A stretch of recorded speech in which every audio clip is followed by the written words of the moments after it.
China की top 10 university में से एक यूनिवर्सिटी जिसने फुली फंडेड एडमिशंस अनाउंस कर दिए हैं शियान ज्योतोंग यूनिवर्सिटी है, जिसमें फुली फंडेड बीएससी और यूनिवर्सिटी स्कॉलरशिप भी है।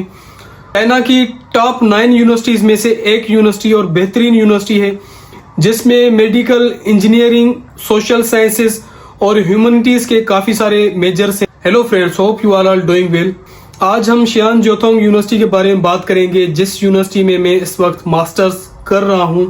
उस यूनिवर्सिटी ने फुली फंडेड मास्टर्स और पीएचडीज के लिए एडमिशंस अनाउंस कर दिए हैं। इस यूनिवर्सिटी में सीएससी और यूनिवर्सिटी स्कॉलरशिप्स हैं, जिसको आगे डिटेल में जाके डिस्कस करते हैं। इस यूनिवर्सिटी में मेडिकल, इंजीनियरिंग और ह्यूमैनिटीज के काफी सारे मेजर्स हैं। हर सारे मेजर्स आपको इस यूनिवर्सिटी में मिल जाएंगे। आगे प्रोग्राम्स में जाके हम डिस्कस करेंगे। इस यूनिवर्सिटी में हाई एक्सेप्टेंस रेट है और विदाउट एक्सेप्टेंस लेटर के भी इस यूनिवर्सिटी में एडमिशंस होते हैं, जो मेरा खुद का एडमिशन बगैर एक्सेप्टेंस लेटर के हुआ था और इस साल भी ऐसे काफी सारे स्टूडेंट्स हैं जिनको मैं जानता हूं बगैर एक्सेप्टेंस के उनके एडमिशन हुए हैं। हाईली रिकमेंडेड है, आप सब लोग इस यूनिवर्सिटी में अप्लाई करें। आज हम इस यूनिवर्सिटी के बेनिफिट्स के बारे में बात करेंगे और एलिजिबिलिटी क्राइटेरिया के बारे में बात करेंगे। प्रोग्राम्स कौन कौन से हैं, हर एक प्रोग्राम पे बात करेंगे। एलिजिबिलिटी क्राइटेरिया क्या है उस पर बात करेंगे। डॉक्यूमेंट्स कौन कौन से आपको रिक्वायर्ड होंगे और आप किस तरह से इस यूनिवर्सिटी में अप्लाई कर सकते हैं। बेनिफिट्स में जाने से पहले अगर आपने अभी तक मेरा यूट्यूब चैनल सब्सक्राइब नहीं किया तो सब्सक्राइब कर लें, मेरा फेसबुक पेज फॉलो कर लें और मेरा व्हाट्सएप चैनल जरूर फॉलो करें, जिसमें मैं ऑफिशियल लिंक्स यूनिवर्सिटीज की और डिफरेंट स्कूल की फैकल्टीज की पोस्ट करता हूँ। बेनिफिट्स में सबसे पहले हम जाते हैं तो बेनिफिट में है कि सीएससी स्कॉलरशिप ये यूनिवर्सिटी ऑफर कर रही है और सीएससी स्कॉलरशिप में आपको मास्टर्स के लिए 3500 RMB और पीएचडी के लिए 4500 RMB मिलेंगे और आपकी हेल्थ इंश्योरेंस कवर की जाएगी। हर चीज आपकी फ्री होती है, और उसके साथ साथ आपको स्टाइपेंड भी मिल रहा होता है। दूसरी इस यूनिवर्सिटी में जो स्कॉलरशिप है वो यूनिवर्सिटी स्कॉलरशिप है। यूनिवर्सिटी स्कॉलरशिप में फर्दर 3 कैटेगरीज हैं।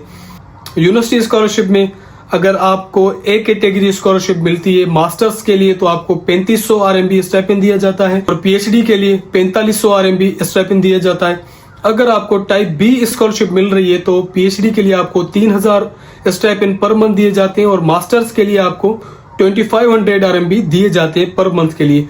और सी कैटेगरी है यूनिवर्सिटी स्कॉलरशिप की, उसमें आपको 1700 RMB दिए जाते हैं, जो कि मास्टर और पीएचडी के लिए इक्वल सेम होते हैं। दूसरा बेनिफिट ये है कि टॉप 10 यूनिवर्सिटी है, बल्कि C9 लीग में आती है। मतलब कि चाइना की जो टॉप 9 यूनिवर्सिटीज हैं उसमें शियान ज्योतोंग यूनिवर्सिटी का भी नाम आता है। इस यूनिवर्सिटी में एक्सेप्टेंस रेट काफी ज्यादा है, काफी सारे इंटरनेशनल स्टूडेंट्स ये यूनिवर्सिटी लेती है। ऑलमोस्ट इस टाइम 1100 से ज्यादा इंटरनेशनल स्टूडेंट्स इस यूनिवर्सिटी में एनरोल्ड हैं। दूसरा बेनिफिट इसका ये है कि इस यूनिवर्सिटी में आपको हर मेजर मिल जाएगा, चाहे वो इंजीनियरिंग का हो, मेडिकल का हो। आगे जाके हम प्रोग्राम्स में डिस्कस करते हैं। इसके अलावा विदाउट एक्सेप्टेंस लेटर के भी आपके एडमिशन के चांसेस बहुत ज्यादा हैं। मेरे टाइम पे जब मैंने अप्लाई किया था तो मेरे पास कोई एक्सेप्टेंस लेटर नहीं था, लेकिन फिर भी मेरी एडमिशन हो गई थी। और हर साल में ऐसे काफी सारे स्टूडेंट्स यहाँ पे देखता हूँ जिनके पास एक्सेप्टेंस लेटर नहीं होता, वो फिर भी अप्लाई करते हैं और उनका एडमिशन हो जाता है। तो इस वजह से मैं आप सब लोगों को रिकमेंड करूंगा कि अगर आपको एक्सेप्टेंस लेटर मिल रहा है तो ज्यादा से ज्यादा आप ट्राई करें एक्सेप्टेंस लेटर के लिए।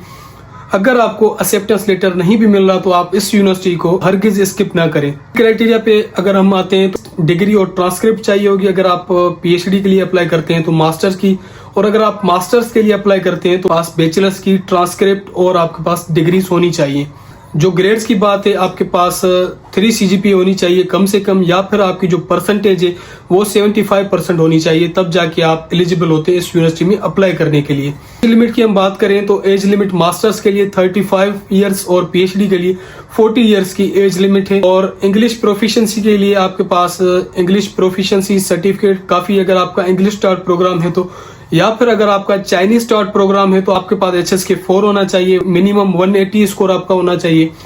अगर आपके पास HSK 4 नहीं है तो आपको 1 साल के लिए इस यूनिवर्सिटी में चाइनीज लैंग्वेज पढ़नी पड़ेगी और उस 1 साल के बाद आपको HSK 4 आपको क्लियर करना पड़ेगा। ये भी काफी इंपॉर्टेंट चीज है। अगर आपका चाइनीज स्टार्ट है तो आपको स्कॉलरशिप के साथ 1 ईयर चाइनीज लैंग्वेज पढ़नी पड़ेगी।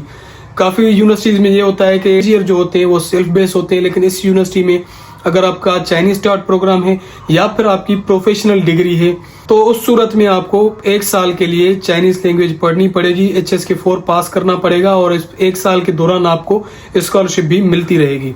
Welcome to computer screen.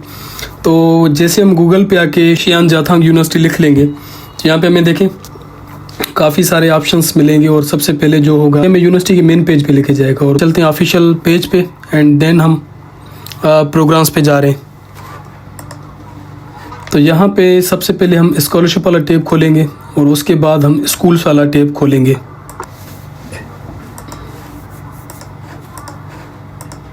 जैसे यहाँ पे स्कॉलरशिप में लिखा हुआ है कि यहाँ पे काफ़ी सारी स्कॉलरशिप्स हैं इंक्लूडिंग CSE के अलावा यहाँ पे मॉफकॉम स्कॉलरशिप भी है और इंटरनेशनल लैंग्वेज टीचर स्कॉलरशिप भी है, XJTU सियोन इंटरनेशनल स्कॉलरशिप भी है और ये यहाँ पे outstanding international student studying at XJTU। इस स्कॉलरशिप के लिए आपको जब आप स्टूडेंट होते हैं ऑलरेडी, जब आपकी एडमिशन होती है इस यूनिवर्सिटी में, तब अप्लाई करते हैं। तो ये यहाँ पे देखें, तो ये स्कूल्स जो हैं ये हमारे काम के हैं। School of mathematics and statics है, स्कूल ऑफ फिजिक्स है, स्कूल ऑफ केमिस्ट्री है, frontier institute of science and technology है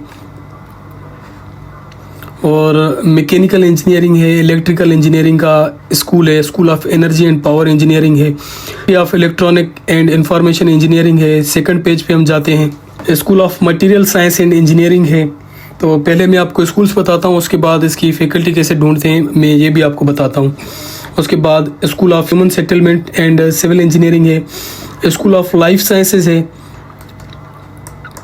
और यहाँ पे स्कूल ऑफ एरोस्पेस इंजीनियरिंग है, school of chemical engineering and technology है और school of economics and finance है, स्कूल ऑफ मैनेजमेंट भी है। थर्ड पेज पे हम जाते हैं, स्कूल ऑफ लाइफ साइंस मैंने इस वजह से खोला क्योंकि इसमें काफ़ी सारे मेडिकल्स के सब्जेक्ट्स हैं।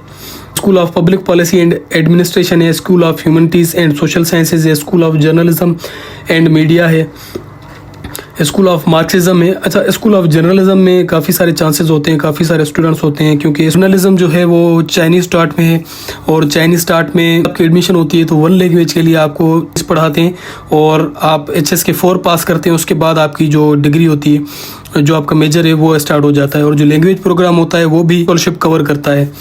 और स्कूल ऑफ लॉ है, स्कूल ऑफ फॉरेन स्टडीज़ हैं, पाकिस्तान में किसी ने IR किया है, पाकिस्तान स्टडी में किया है तो वो इसमें अप्लाई कर सकते हैं।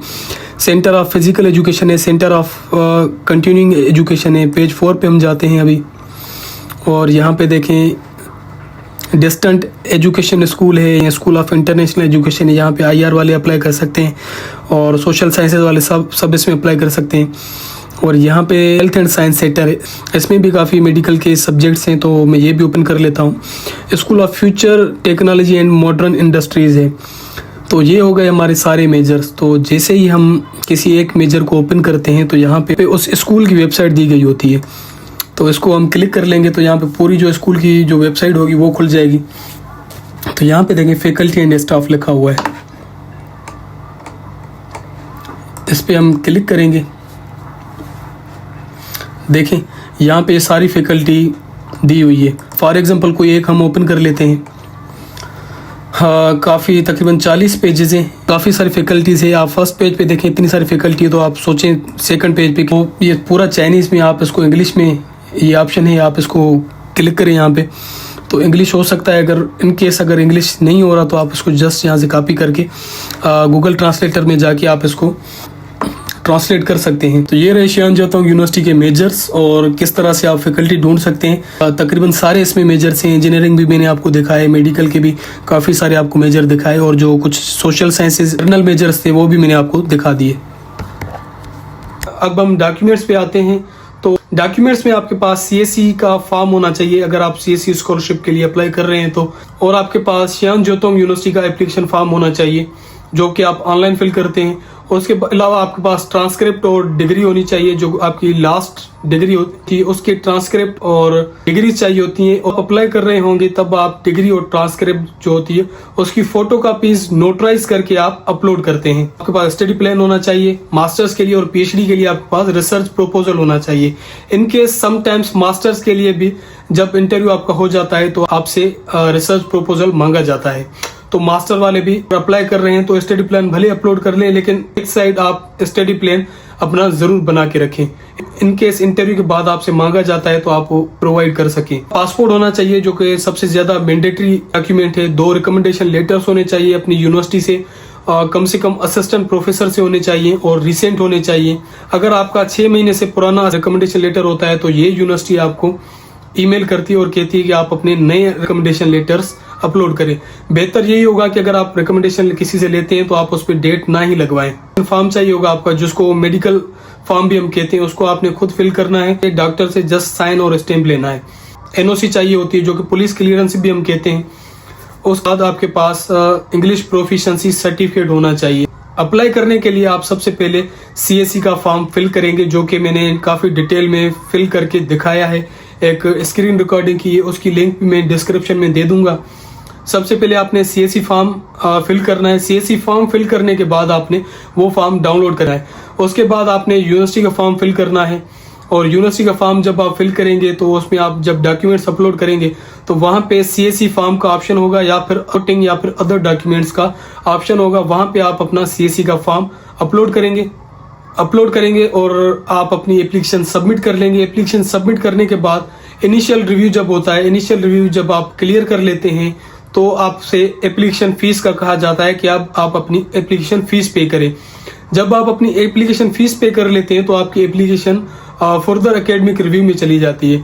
फर्दर एकेडमिक रिव्यू के बाद आपका इंटरव्यू होता है, और इंटरव्यू जब आप वो दे देते हैं तो आपका वो फर्दर एकेडमिक रिव्यू पास हो जाता है और वेटिंग फॉर प्री एडमिशन पे आपका स्टेटस चला जाता है, और उसके बाद आपकी स्कॉलरशिप का डिसीजन होता है।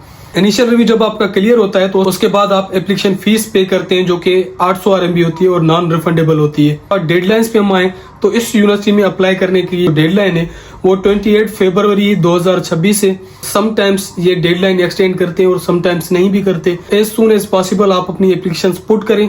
अगर आपको एप्लीकेशन प्रोसेस में डिफिकल्टी आ रही है तो आप मुझे कमेंट्स के थ्रू रीच आउट कर सकते हैं। आई होप कि ये वीडियो आपके लिए काफी बेनिफिशियल रहा होगा। मजीद ऐसी वीडियोस के लिए मुझे फॉलो कर